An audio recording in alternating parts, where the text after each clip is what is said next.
오늘을 사랑하는 묵상 시간입니다. 오늘 본문 말씀 이사야서 42장 7절과 8절입니다. 내가 소경의 눈을 밝히며 갇힌 자를 옥에서 이끌어내며 흑암에 처한 자를 간에서 나오게 하리라. 나는 여호와니 이는 내 이름이라. 나는 내 영광을 다른 자에게 내 찬송을 우상에게 주지 아니하리라. 자, 오늘 본문 말씀 속에 보면 내가 소경의 눈을 밝히며 라고 말씀합니다. 여러분, 소경은 빛을 보지 못하는 사람이잖아요. 언제나 어둠 가운데 있기 때문에 밤과 낮이 똑같습니다. 사람도 영원히 죽어 있으면 모든 것이 똑같죠. 모든 것을 운명으로 여기며 욕심을 위해 살다가 결국은 다 죽습니다. 그런데 소경이 눈을 뜨면 어떻게 됩니까? 그동안 보지 못한 많은 세계를 보게 되고 아름다움을 알게 되는 거죠. 그리고 자신이 더듬어서 알게 됐던 것들의 실체를 알게 되는 것입니다. 그렇다면 오늘 본문 속에 갇힌 자를 옥에서 이끌어냈다라고 말씀하는데요. 갇힌 자는 어떻습니까? 쇠창살 밖에 있는 세상을 보지도 못하고 알지도 못하는 자이죠. 그에게는 항상 무거운 죄의 짐이 메어져 있는 것입니다. 사람들은 그를 부를 때 그 죄명을 가지고 부르겠죠. 그 중에 어떤 사람은 바깥 세상을 보지도 못하고 감옥 안에서 사형을 당하든지 병들어 죽기도 할 것입니다. 그러다면 마지막으로 흑암에 처한 자는 어떤 사람입니까?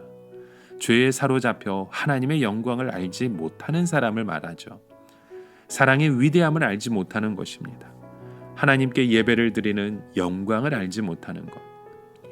바로 그런 사람들을 위해 예수님께서 십자가에 달려 죽으셨다는 것입니다. 여러분, 우리는 이런 위대한 하나님의 뜻이 얼마나 귀한 것인지 잘 모를 때가 많습니다. 우리가 하나님을 바로 알고 죄의 사실을 끊기만 하면 우리 안에 하나님의 놀라운 능력이 함께합니다. 세상 사람들이 부러워할 수밖에 없는 존재가 우리잖아요. 우리 한 사람 한 사람이 마치 아수르 군대 18만 5천 명을 하루에 멸망시킨 천사보다 더 강한 자가 될 수 있습니다. 우리는 자꾸 무엇을 채움으로써 어떤 만족감을 찾고 누리려고 합니다.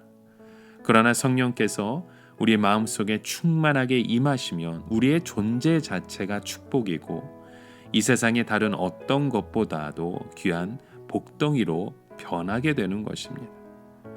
그래서 오늘 8절에 말씀하죠. 나는 여호와니 이는 내 이름이라. 나는 내 영광의 다른 자에게 내 찬송을 우상에게 주지 아니하리라.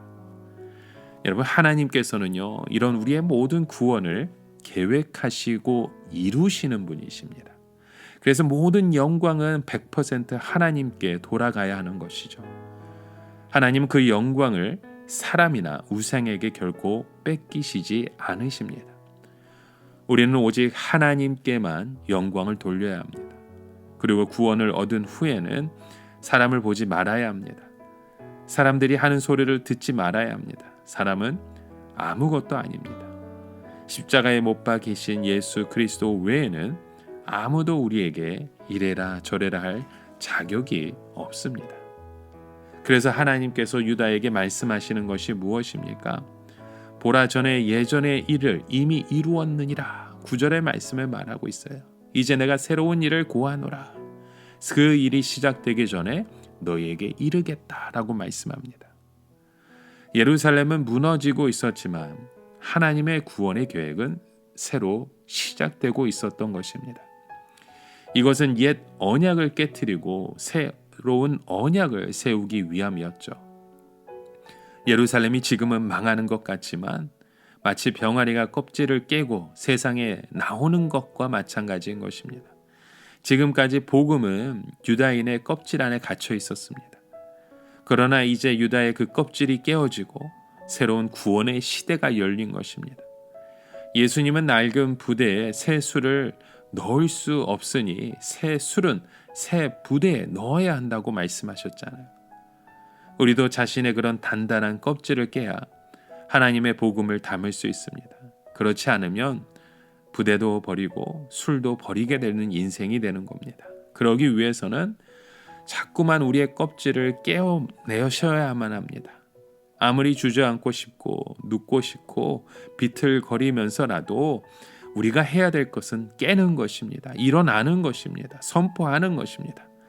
그리하여 새로운 하나님의 임무를 받아 하나님의 뜻에 합당한 삶을 살아가는 것입니다. 이제 주님은 우리로 하여금 하나님의 백성의 언약을 삼으셨고 이방인의 빛으로 우리를 사용하십니다.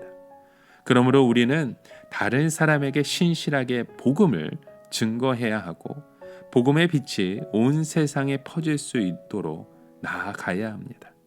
지금까지는 아무리 약하게 살아왔다 하더라도 이제는 절대로 약한 자가 아닙니다. 상한 갈대가 아니고 꺼져가는 등불도 아닙니다. 온 세상을 밝히는 등불이며 온 세상을 푸르게 만드는 그런 하나님의 놀라운 축복된 나무가 될 것입니다. 이제는 그런 열매를 맺어가는 놀라운 일들이 여러분의 우리의 삶을 통해 함께 선포되어지고 이루어지게 되길 주의 이름으로 간절히 축원합니다. 함께 기도합니다. 하나님 아버지, 우리의 눈이 소경되어 있었고 우리의 마음이 갇혀 있었던 우리의 모습을 봅니다. 하지만 그 마음 속에 여호와의 하나님의 이름, 그 영광을 우리에게 선포하셨사오니 이제는 주님 앞에 그 영광대로 하나님의 뜻을 이루어갈 수 있는 귀한 하나님의 자녀로 백성으로 인도하여 주시옵소서. 예수님의 이름으로 기도드립니다. 아멘.